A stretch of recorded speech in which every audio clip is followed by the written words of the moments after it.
এ বল্টু বলতো, বিদ্যুৎ আবিষ্কার না হলে তখন কি হতো? কি আর হতো স্যার, তখন আমাদের হারিকেন জ্বালিয়ে টিভি দেখতে হতো। বল্টু, তুমি ক্লাসে কি খাচ্ছ? Sir chocolate. চকলেট খাওয়া ভালো না, ওতে বিষাক্ত কেমিক্যাল থাকে। The next day. সবাই পড়ো, ঘুষ খাওয়া ভালো নয়। কেন স্যার, ঘুষেও কি বিষাক্ত কেমিক্যাল থাকে? বল্টু বলতো, আমরা ঘুম পেলে বিছানায় যাই কেন? স্যার ঘুম পেলে বিছানা আমাদের কাছে আসে না, এজন্য। বল্টু, একটি মশা আর একটি হাতির তুলনা করতো। স্যার একটা মশা হাতির গায়ে বসতে পারে, কিন্তু হাতি কখনোই মশার গায়ে বসতে পারে না। এই বল্টু, মরুভূমির একটি প্রাণীর নাম বলো তো। স্যার এটা তো অনেক সহজ, যেমন ধরেন উট। আচ্ছা, তাহলে মরুভূমির আরেকটা প্রাণীর নাম বলতো। স্যার আরেকটা উট। আচ্ছা বল্টু বলতো, তাজমহল কোথায় অবস্থিত? জানি না স্যার। তাহলে ব্রেঞ্চের উপরে দাঁড়া। ব্রেঞ্চের উপরে দাঁড়ালে কি তাজমহল দেখতে পাবো স্যার?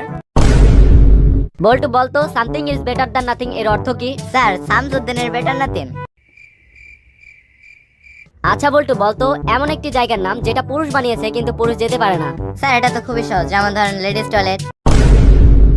স্যার আপনি কি মুরগি? কি সব আলতু ফালতু কথা বলছিস? আমি মুরগি হতে যাব কেন? স্যার আপনি তাহলে প্রতিদিন আমার খাতায় আন্ডা দেন কেন? বলতো, একটা বাস ঘন্টায় 10 কিলোমিটার যায়, তাহলে আমার বয়স কত?